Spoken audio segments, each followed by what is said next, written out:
Hearing strong rumors that the Stipe and Jones is going to go up in flames. Wait a minute. Did Chael Sonnen claim that Jon Jones versus Stipe Miocic is off?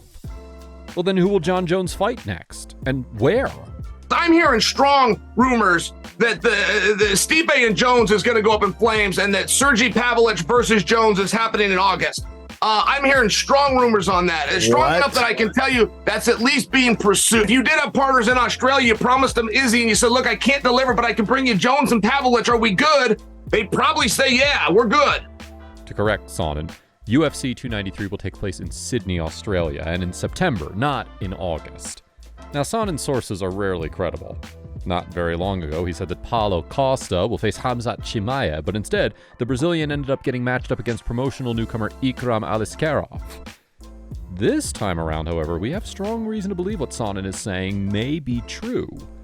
The reason is UFC employee Daniel Cormier, who also feels Jones versus Miocic may not happen. It just feels like, it really just feels like we're going to miss this one too. And that's unfortunate. Because we just missed Francis Ngannou versus Jon Jones. One that we have wanted for a long time. Cormier wouldn't, of course, reveal insider info since he's contractually bound not to, but he did mention that the ball is in Miocic's court now. So I don't know what's happening right now on the back end that's not allowing for this to come together, but it needs to come together for the sake of the heavyweight division.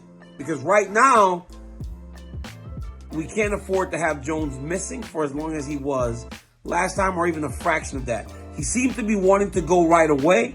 It's up to now Stipe Miocic, the challenger, to make it happen.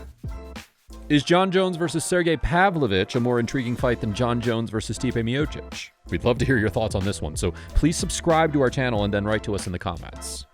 We can talk all we want. Tyson can talk. Jon Jones can talk. I can talk. We can all talk. Let's do it. I mean, if Tyson's serious and he wants to do it, listen, I got Floyd Mayweather to fight. We paid Floyd and got Floyd the number he wanted. If Tyson Fury is serious and he wants to fight Jon Jones in the UFC, let's start talking. If what Dana White said is true, that he likes Tyson Fury, he would never let him share the UFC octagon with the consensus GOAT Jon Jones, because Fury doesn't want it. What he wants is a boxing match with Jones. Quote, "If you guys want to fight me, it's got to be under boxing rules. I don't roll around the floor, I stand up and punch." Here's Fury reiterating his offer in a separate interview. Dana White put out a statement today asking me, do I want to come into the UFC and roll around like on the floor and all that? Nah, no thank you. But if they want to make some real money, then they can come and fight me in a boxing ring for sure. The invitation is open for Jon Jones and Dana. They need to just call me and we can get it on any time. Not a problem. As much as he tries to hide it, Tyson Fury does roll around the floor, though. He just isn't particularly good at it. Here's a video of the boxing phenom getting easily taken down by former UFC welterweight title challenger Darren Till.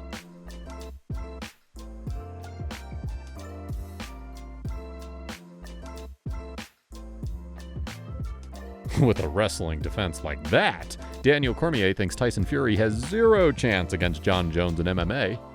And for the record, Tyson Fury, in a full-on fight, has no chance against Jon Jones. And that's no knock on Fury. In a singular skill set with boxing gloves, Tyson Fury will beat Jon Jones every day of the week. But if by chance they ever go into a full-on fight, Fury has about as much of a chance as the guy walking into a convenience store on the end of your block to beat Jon Jones in a free fight. It's not going to happen. And this is not even me knocking Tyson Fury. This is me telling you the absolute truth. Love him or hate him, we'd love to see Tyson Fury in a cage. If Clarissa Shields can do it, why can't the Gypsy King? Why should MMA fighters always be the ones transitioning? Here's UFC middleweight champion Israel Adesanya trying to convince Fury to go for it. I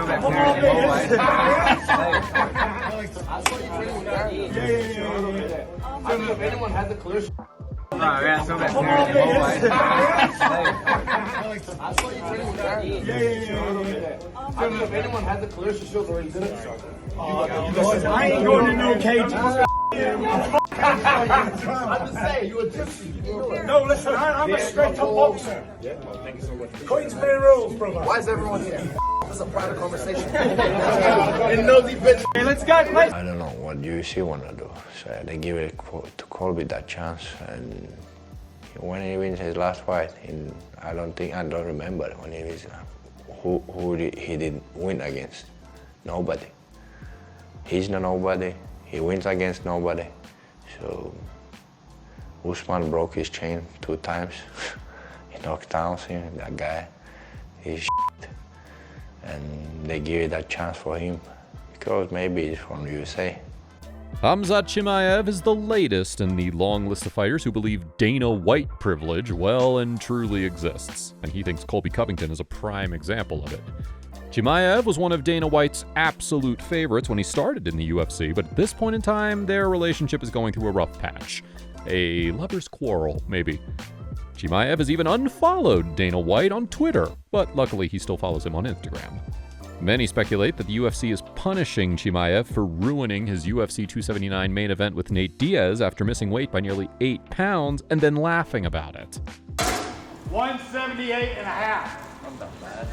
178 and a half.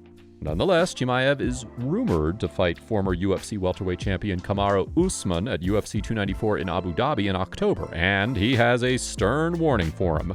Should he win, Chimaev thinks that the UFC will have no choice but to give him a title shot, whether they like him or not. Usman wants to fight. I make his last fight, and he wants money. He knows what is the money, you know. Everyone knows the money. Now I'm gonna fight this guy, Abu Dhabi, and smash his face, finish him, and then they have to give me that title shot. For now, Chimaev is making the most of his break from fighting. He was most recently seen chillin' with Khabib Nurmagomedov's most notable sparring partner. Спины не отдавай, брат.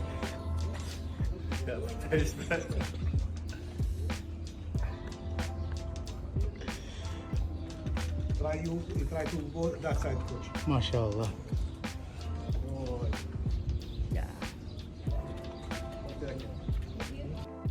Zion Clark is a special guy in more ways than one. Born with no legs due to a rare birth defect called caudal regression syndrome, Clark was abandoned by his mother at birth and spent most of his life in foster care. The wrestler turned MMA fighter, who is an inspiration for thousands of people today, has opened up on his dark past. In a recent interview with HBO, this is what Clark said, and I quote, "I was 10 years old when I first tried to commit suicide. There was no other option. I wasn't eating food, I wasn't getting to take showers, I was just stuck. And on top of that, if I voiced my own opinion, I got the shit beat out of me. So I was just tired. I would rather sleep forever than deal with the crap I was going through. If it wasn't for wrestling, I probably would have ended up in the streets permanently, and I probably would have died or overdosed on drugs."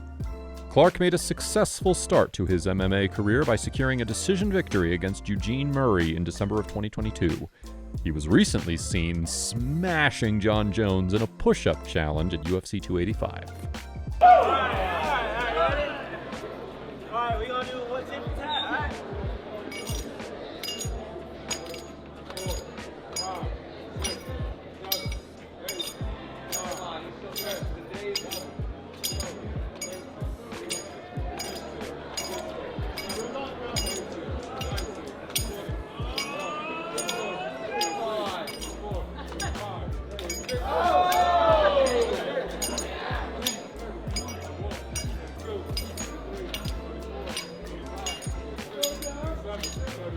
Are you slowing down, bro?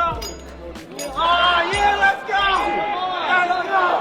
There we go. Well, can't win all of them. That's it for today. Let us know your thoughts in the comment section below. To stay up to date with the latest happenings in the world of mixed martial arts, subscribe to the channel and turn on your notifications. Thanks for watching, and we'll see you in the next one.